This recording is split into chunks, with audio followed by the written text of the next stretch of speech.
then I will turn to our guest, and uh, and and we're very pleased to have with us the World Food Programme's Palestine representative Antoine Renard, who you can see on camera. He's joining us from Gaza City to brief on the situation there. And I believe the next IPC report may even come out as early as tomorrow. So it's great timing to have you talk now. Welcome, Mr. Renard. The floor is yours. Thank you so much, and I'm very glad that I can actually be with you in New York in this briefing. Indeed, I'm here in Gaza actually since the beginning of the week. I've been coming very often, practically every month and a half into Gaza. And over the week, I managed to go in south central of Gaza, in Khan Yunis and Dar el Baila, as well as all the way to north of Gaza in areas such as Jabalia, Bet Layoun, and currently, as we speak, I'm in Gaza City.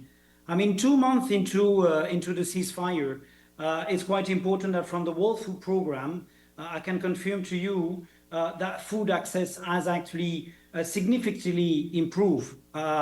If you remember what was the situation during the summer, as we speak, all our distribution networks as the World Food Programme are actually up and running.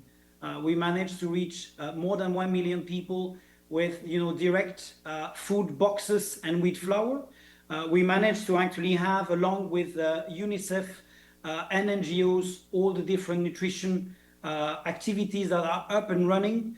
And we are actually having more than 300,000 people that are being served with preventive nutrition. As well to highlight, and that was actually flagged already, the fact that you have temporary learning spaces that are growing more and more into the Gaza Strip. The World Food Programme is actually supporting UNICEF and UNRWA in some of these temporary learning spaces where we actually managed to have 190,000 kids which are being served with snacks, like high energy biscuits or date bars that are fortified. As well, and as the last one really in terms of improvement, is the fact that with commercial and the flow of aid in terms of food assistance that have increased, indeed, IPC will be released soon, but I can confirm to you that people are having on an average 2 meals per day, which is very different. If I look, it was only 1 meal per day in July. Now, concretely on the ground, what I can see over the last visit that I did to few families, and I want to use very concrete example for you. In terms of nutrition, I was with Jihan. She's the mother of 5 children, and she just had a newborn only 10 days ago.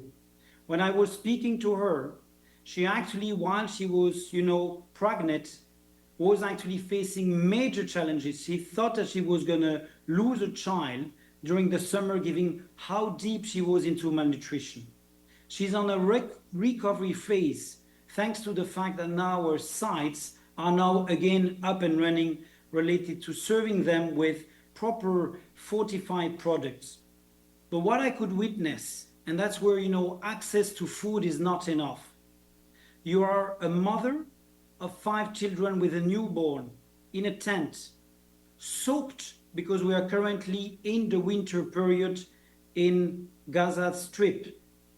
That Jihan, that woman, was actually saved by the fact that she was not in water because they managed to lift her mattress. While I was speaking to her, it's full of humidity. She's living just close to trashes. That's the reality of many people are facing now. Access to food itself is not enough. The living conditions continue to be very dire into the Gaza Strip. And that's just a simple example of what I could see in Khan Yunis. Allow me to give you another reality of what's happening on the ground. For us to be able to provide access to food as the World Food Programme is also to make sure that we are actually going further into the strip, going to Jabalia or Bet Layoun today, which are very close to the yellow line, very close to where there are still IDF troops on the ground. We've managed in Bet Layoun only to open a distribution point last week, given the fact that many of the population are still afraid to go back to where their area of origin. I am very pleased to say that we are able to support them, but there are still very much kinetic activities very close to the area where they live. Last point for me to raise to you how dire is the situation. There are still, as we speak, practically 90% of any of the cooking facilities that are only trashes and wood. And what Merzuna, one grandmother that I was with today, what she was telling me is that she lost her sister because she was fetching wood too close to the yellow line. These are also the reality of what we are on the ground. It is worth to highlight the fact that the situation has improved in terms of access to food, but the living conditions in Gaza remain very dire. I am more than pleased to actually answer to any of your questions and queries related to what is currently the situation that I can witness as country director currently in Gaza.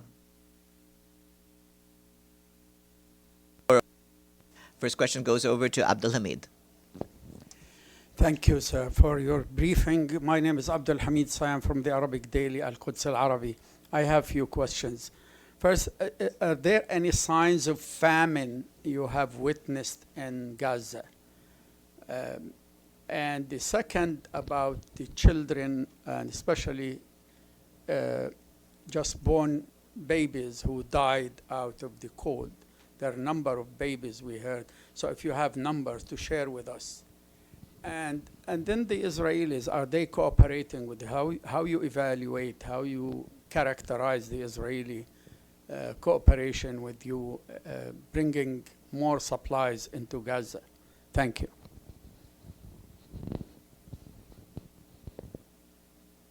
Thanks a lot. In terms of signs of famine, and it will be really with the IPC and the fact that we will have the report that will come out and just to recall to all of you, in August, there were declaration of famine conditions that were in Gaza governorate. As we speak, and from what we witness on the ground, there is clearly a reversal of what had been one of the most dire situations where we were during the summer. The signs that we can see is the fact that people have more access.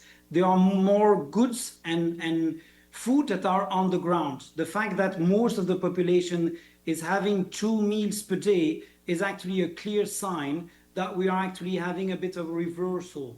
Now, it will be for the IPC to really confirm in which condition we are in. But clearly we find signs that there is indeed more and an improvement related to food access. In terms of children and the cold, I would like to flag to you that yesterday during the night it was 6 degrees. It actually rained the whole night before into the whole of Gaza Strip.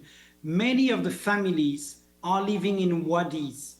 For those that are not used to that word, this is area where actually the flow of the water is actually running. And that is the biggest fear that we have currently in Gaza, is the fact that the winter is only starting. What will be the conditions for all those that are not able to move their tents in areas that clearly will be soaked with water? I don't have actually figures, and I'll ensure that you also have this type of information coming from WHO and other actors that are working in some of the health centers. In terms of Israeli cooperation, we are currently relying on 2 main entry points. It's actually Keren Shalom and Keren Abu Salem in the south of the Gaza Strip, and into Zikim, which is the north of the Gaza Strip. That is not enough. That is not enough in terms that any challenges that we will have with these 2 crossings could at any moment potentially jeopardize what is clearly a constant flux of goods that are getting into Gaza. And I'm glad that actually there's more food getting into Gaza, but one of the big challenges that we will continue to face is affordability. How much do people have as income into the Gaza Strip? And that's where perhaps what we need to move on in terms of what is supposed to be the phase 2 is actually to ensure that we go beyond pure humanitarian assistance and survival. We need to make sure that we have a more vibrant private sector and job creation into Gaza. That's the main message I'm getting from people on the ground. We need to move beyond handouts. And that's where we will need to ensure that we have more cooperation from Israel and from all the different mediators that we get through the phase 2. Okay. Michelle? Thank you, Michelle Nichols from Reuters.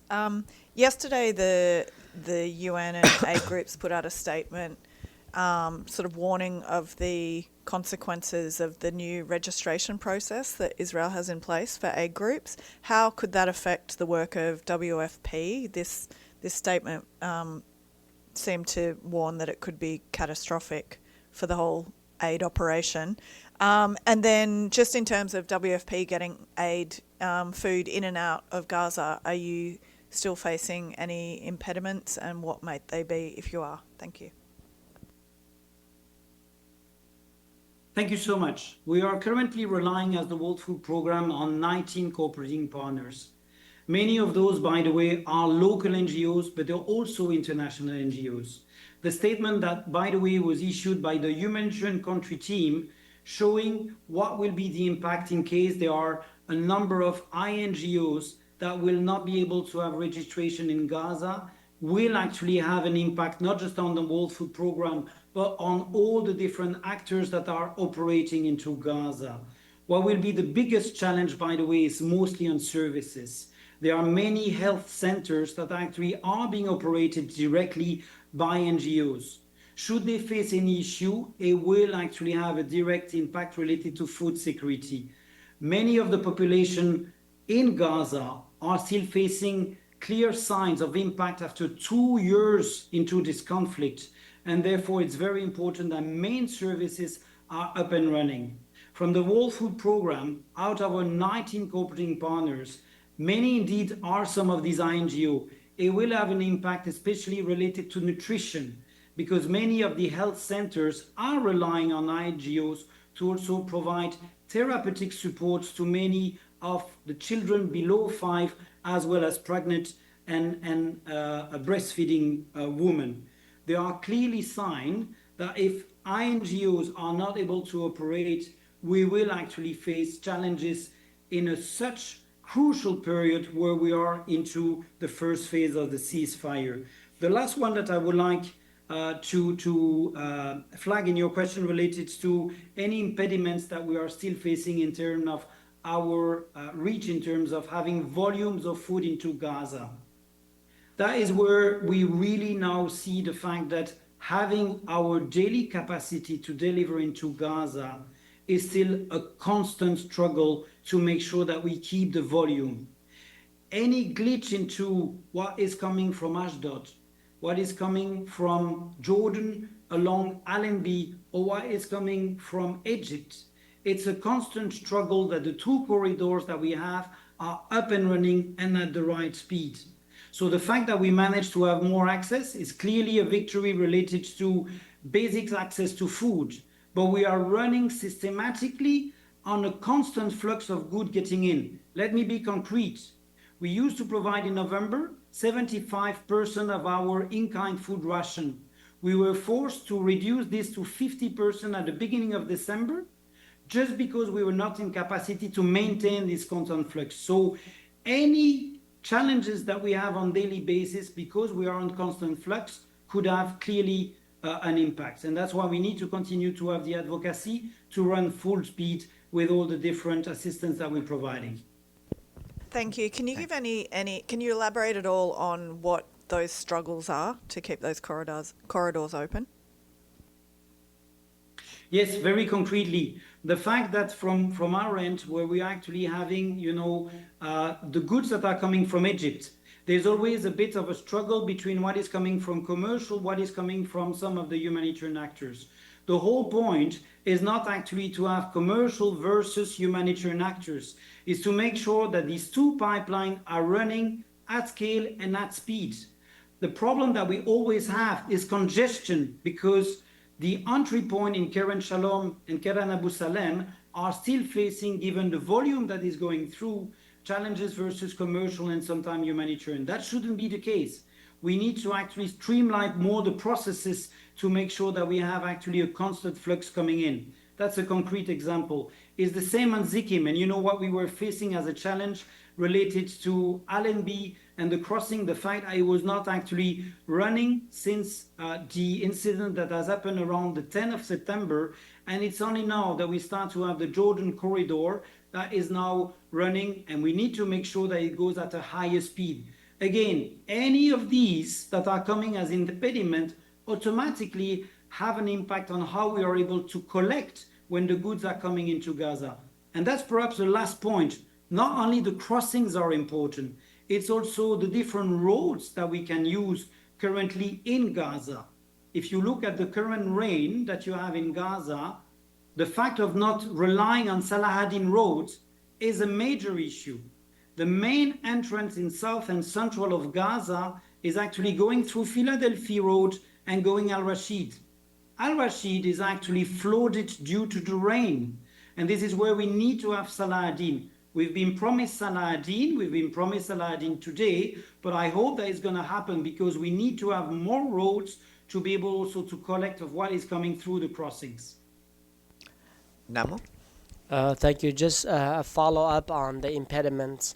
Are the dual-use restrictions by Israel on food still in place? And I don't know if you talked about this. Can you please give us more detail if there are any types of food that you cannot still get into Gaza? And I have another question on if you can provide us more detail on the kind of meals you provide to people. I'd be very grateful. Thank you. No, thank you so much. I mean, in terms of food and in terms of having more access, practically I would say that most of the different type of food diversity is actually now on the market. Now, the challenge that we have is still how deep the market are getting related to where people are. And this is where you still have now a number of areas within Gaza, such as the one that I was describing in Jabalia and Betlaya, where you really see that the number of, let's say, different shops that are out there are way insufficient. And this is where, again, the challenge that you have is that many prices in Gaza are way too high in terms of some of the most nutritious food. So if you want to buy any eggs, if you want to have any meat or any chicken, prices are still way too high.